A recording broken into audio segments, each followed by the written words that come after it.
Está começando mais uma edição do Hora Extra, que traz as seguintes notícias da Justiça do Trabalho de Goiás. Congresso discute direito coletivo do trabalho no mundo, as polêmicas em torno da gorjeta e os reflexos no salário do empregado são destaque do quadro Fique Sabendo. Confira ainda como é a atuação dos auditores fiscais do trabalho no nosso quadro de entrevistas. Os conflitos entre o capital e o trabalho diante da crise econômica mundial foram debatidos durante o Congresso Internacional, realizado em Goiânia. O Congresso reuniu especialistas brasileiros e da Alemanha e Bolívia, além de sindicalista europeu. Um dos temas abordou a negociação coletiva justa e a participação dos trabalhadores nas decisões empresariais, prática conhecida na Alemanha por meio do sistema de cogestão. E apesar do aumento do número de desempregados no mundo inteiro, a crise econômica traz uma chance positiva para os trabalhadores. Esta é a opinião do especialista Wolfgang Däubler. Wolfgang Däubler é professor de Direito do Trabalho e Direito Civil na Universidade de Bremen, na Alemanha. Ele esteve em Goiânia para ministrar palestra no 2º Congresso Internacional de Direito Coletivo do Trabalho.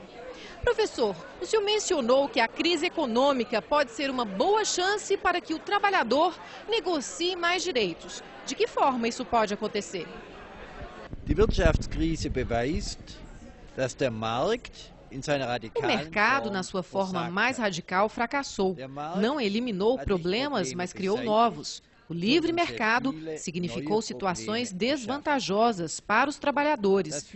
E além da classe política, muitas pessoas estão percebendo que seria bom que os empregados recebessem mais direitos.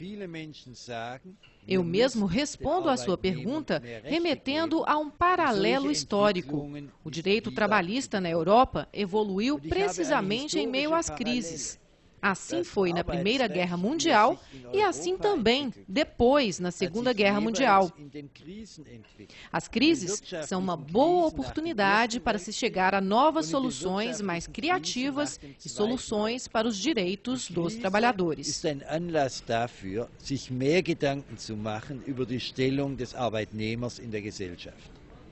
Essa negociação teria que ser por meio de sindicatos legítimos e representativos e com força perante os trabalhadores.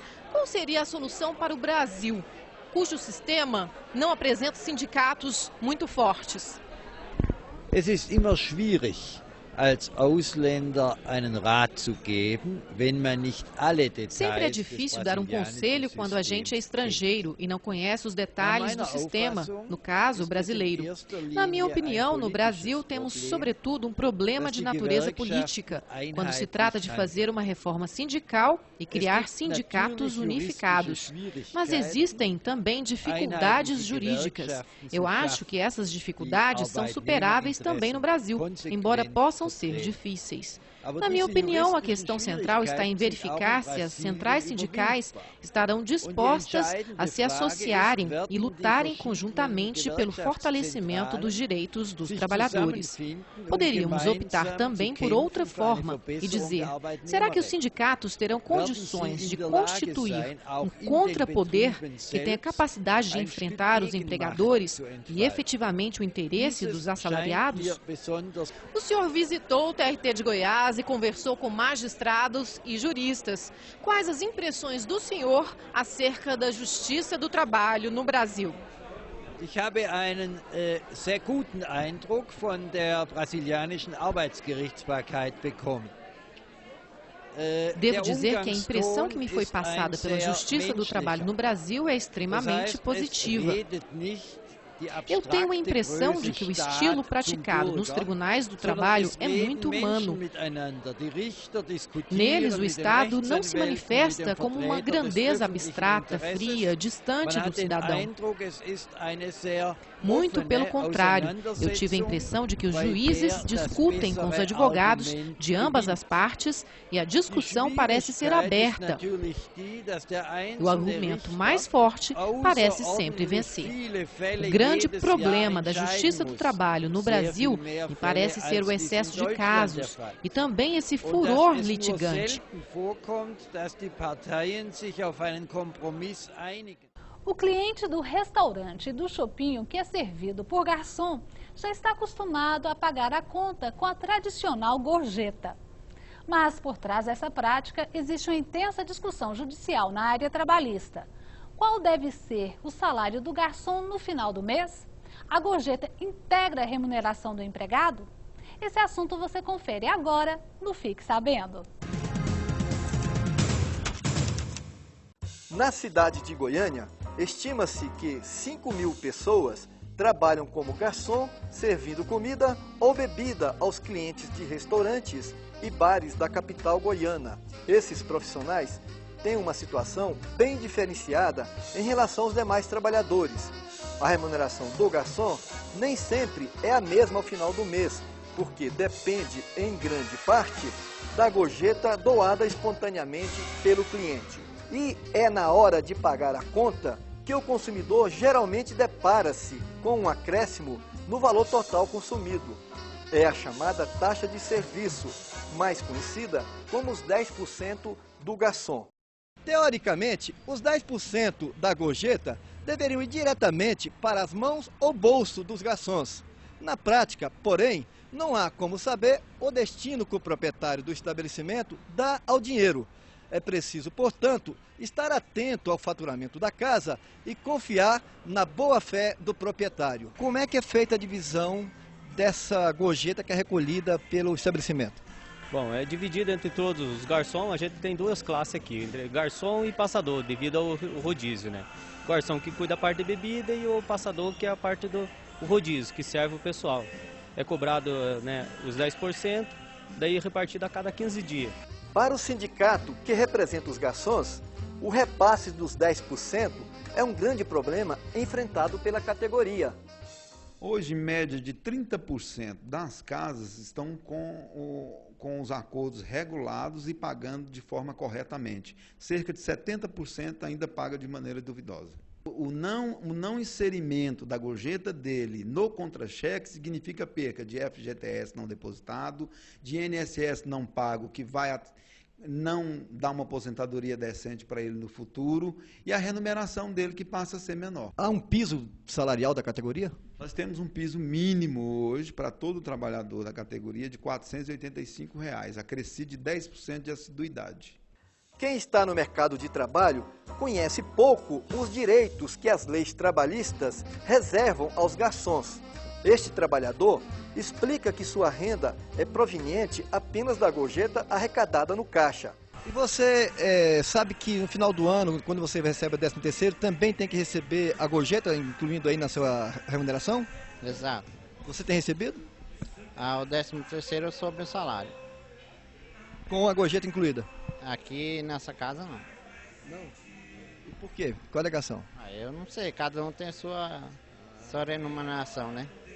Neste outro estabelecimento, não há cobrança obrigatória da gorjeta, mas o garçom conta com a boa vontade do cliente para ter uma remuneração digna. Porque o salário da classe é um salário equivalente, um salário e meio mais ou menos. Então a gente sobrevive disso, da gorjeta.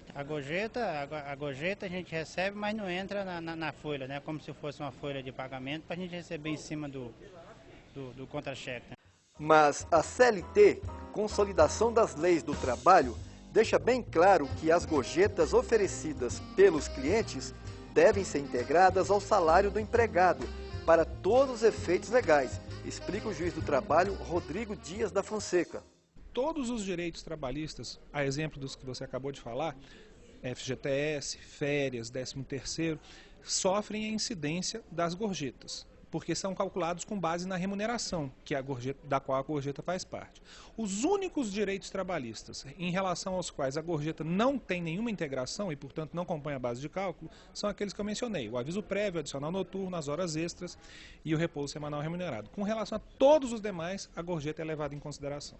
No próximo bloco, confira entrevista sobre fiscalização do trabalho com a auditora fiscal Selma Regina Nassar Pereira.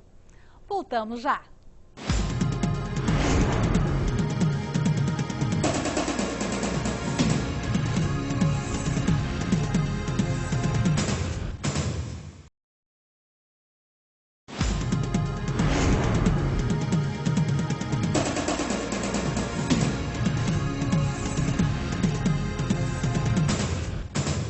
No Brasil, cada vez mais tem sido ressaltado o respeito mútuo entre patrão e empregado, como um dos fatores para o aumento da produtividade. Apesar desse avanço, ainda existem flagrantes de ilegalidades.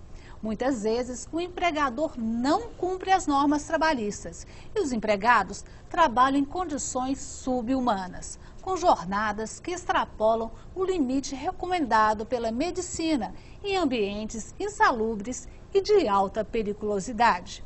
Para coibir abusos e assegurar o respeito ao trabalhador, a atuação do Estado é fundamental. Para falar sobre o assunto, nós conversamos hoje com Selma Regina Nassar de Miranda, que é chefe da seção de inspeção do trabalho da Superintendência Regional do Trabalho e Emprego em Goiás. Selma, seja muito bem-vinda. Obrigada. Selma, qual é o campo de atuação do auditor fiscal do trabalho? O auditor fiscal do trabalho, ele age sempre onde há qualquer relação de emprego, seja ela formal ou informal, e no caso do informal, para combater essa irregularidade. Onde houver relação de emprego, a gente tem um campo de atuação, em especial para verificar a regularidade trabalhista e de segurança e saúde do trabalho. Qual a maior dificuldade de atuação dos auditores fiscais do trabalho? Hoje nós temos um desafio enorme, porque nós temos um número restrito de auditores fiscais. São quantos? Nós temos hoje, no serviço externo, nós temos cerca de 65 auditores no serviço Isso para externo, todo o Estado? Para todo o Estado. E hoje você vê, o Estado de Goiás tem um crescimento enorme, uma diversificação no parque industrial, diversificação de atividades econômicas e uma evolução na complexidade das linhas de produção. Isso traz para a gente uma dificuldade enorme para conseguir entender e acompanhar cada um desses processos.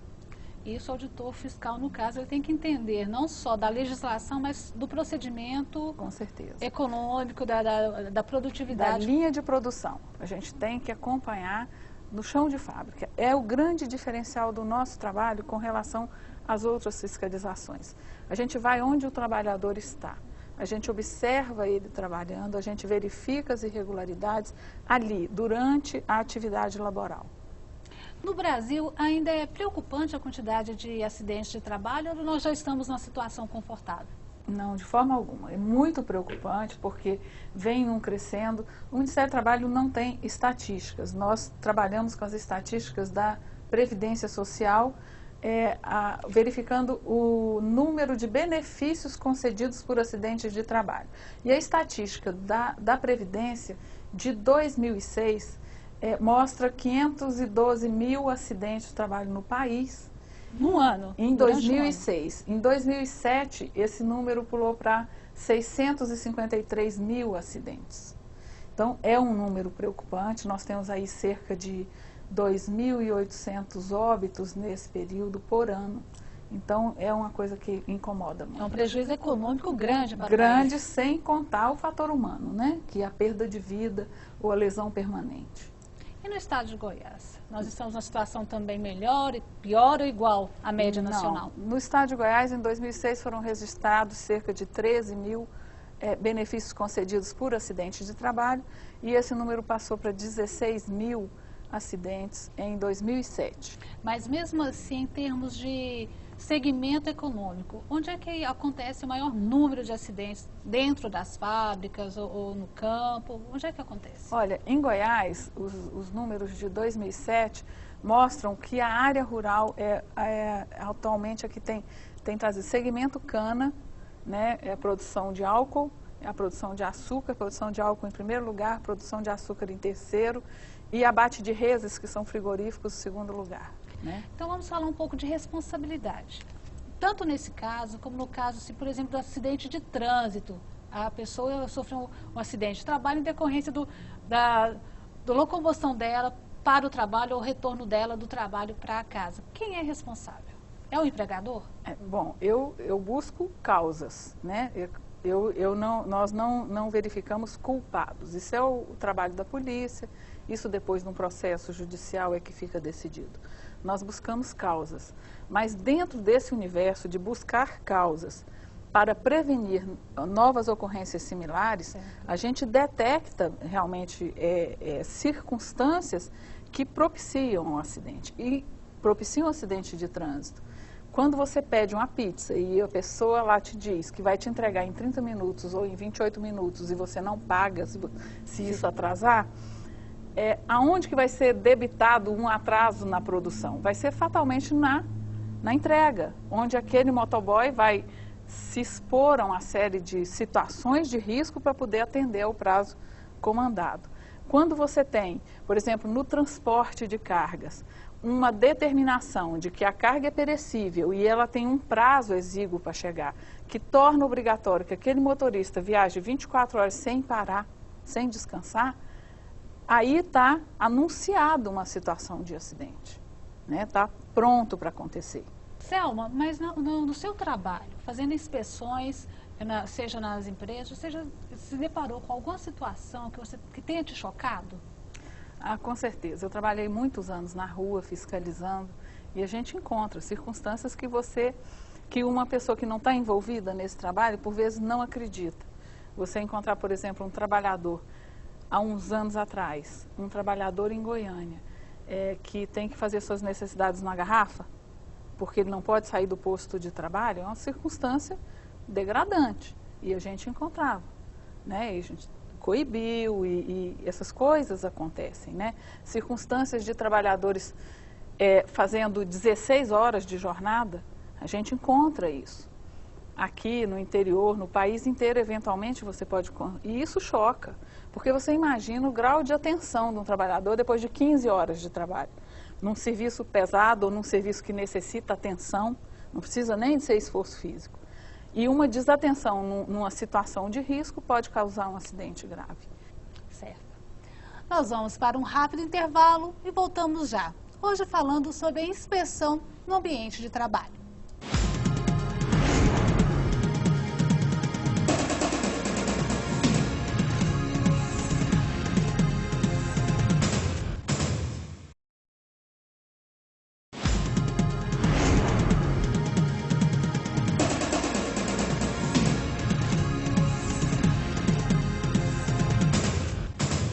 Nós estamos de volta com o nosso quadro de entrevistas, hoje falando sobre fiscalização do trabalho com a auditora fiscal Selma Regina Nassar de Miranda.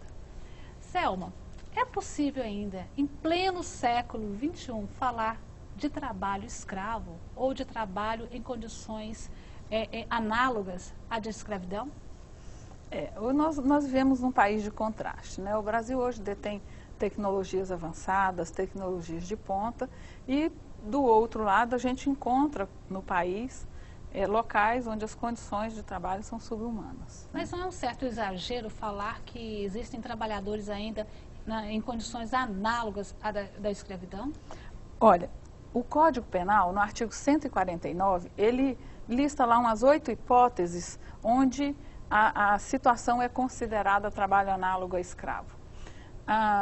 Trabalho degradante, jornada exaustiva, trabalho forçado, trabalho sob condições onde o trabalhador não tenha liberdade para romper o contrato de trabalho, seja porque a empresa retém documentos, retém pertences pessoais, ou o trabalhador não tenha condições de um meio de transporte para sair daquela frente de serviço para um outro local, para se locomover, né? Isso são condições consideradas no Código Penal como condições de situação análoga à escravidão. O que é o trabalho degradante? O trabalho degradante é aquele onde o empregador não mantém condições de dignidade humana, tá? Não mantém as condições mínimas de direitos humanos, previstos nos direitos humanos, né? Então, você ter o trabalhador tirado da condição de cidadão para a condição de escravo. É isso que é considerado degradância. E tem uma ligação direta com as condições do meio ambiente de trabalho. Então, quando você não tem água potável, se o trabalhador não tem recurso para dispor de água potável em condições higiênicas, isso é considerado uma degradância, né? Quando ele não tem condições mínimas de higiene e conforto no seu local de trabalho, também é considerada essa situação. Né? Se ele não tem uma instalação sanitária adequada para ele usar, se ele não tem um local para ele fazer uma refeição com condições mínimas, né, de higiene, de dignidade, isso é considerado degradância. E quando os fiscais, o auditor fiscal se depara com uma situação dessa, dá um flagrante de uma situação, qual é a primeira providência que a superintendência toma? Olha, assim, depende das circunstâncias. Às vezes a gente tem a informação de que isso está ocorrendo e a gente faz uma operação de fiscalização que a gente chama de operação móvel com o auxílio da Polícia Federal e faz uma ação mais firme, mais contundente e imediata. Né? E ali traz aqueles trabalhadores, resgata aqueles trabalhadores, acompanha o pagamento das suas verbas rescisórias, dos seus direitos e acompanha também a devolução daquele trabalhador para o seu local de origem, né? Aquele transporte do trabalhador para o seu local de origem. Às vezes o empresariado critica a ação do auditor fiscal, dizendo assim que às vezes ela é feita com muito rigor. Que critérios o auditor fiscal, a superintendência adota para definir se aquela ilegalidade é branda, é algo grave para impor essa multa ou fazer as restrições necessárias? A cada irregularidade encontrada, a gente faz um auto de infração. Só que é prerrogativa do auditor, se ele encontra irregularidades, ele dá um prazo para a empresa regularizar aquela situação. É uma prerrogativa do auditor, ele dá esse prazo para correção. Por quê? Porque o nosso foco é na correção. Entendeu? Não interessa não é na punição, é na correção. Né? Então, a gente tem a liberdade de fazer aquele trabalho de tal forma que mude para o trabalhador. Você imagina se eu chego dentro de uma empresa e encontro uma circunstância em que uma série de irregularidades e eu sento e faço um monte de auto e vou embora, o que mudou para aquele trabalhador? Então, o que eu tenho que buscar? Eu tenho que buscar uma sensibilização do empregador para que ele corrija aquilo. Né? Agora, isso não pode se tornar um ciclo vicioso, quer dizer, aí o empregador fica esperando a fiscalização para corrigir. Não, isso a gente tem... Se observar que existe essa negligência... Exatamente. Porque, assim, quando a gente percebe que aquilo é uma falta de informação, que o empregador, por vezes, não tinha conhecimento daquela legislação, a gente até auxilia na organização e na regularização.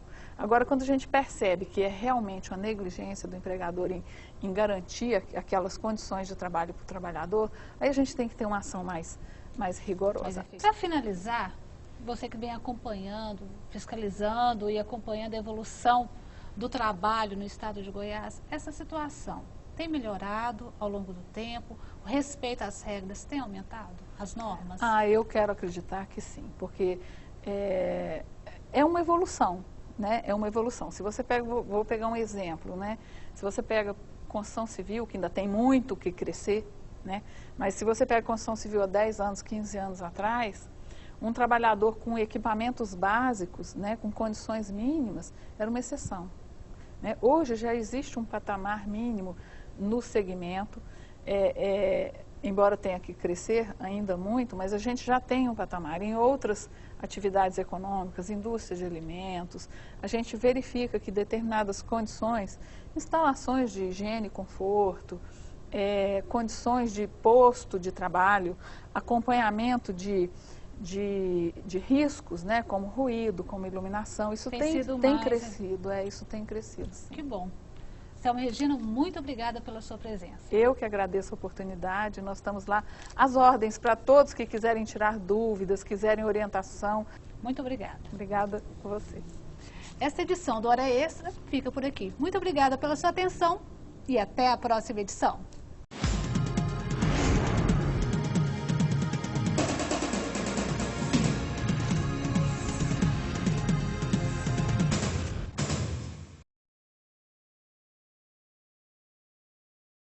Olá! No Hora Extra desta semana você confere as seguintes notícias. Congresso Internacional, realizado em Goiânia, discute os conflitos entre o capital e o trabalho diante da crise econômica mundial. Afinal, a gorjeta integra ou não o salário? A polêmica em torno do assunto você confere no Fique Sabendo. E no quadro de entrevistas, vamos analisar as ações dos auditores fiscais para garantir o cumprimento das normas trabalhistas. Não perca!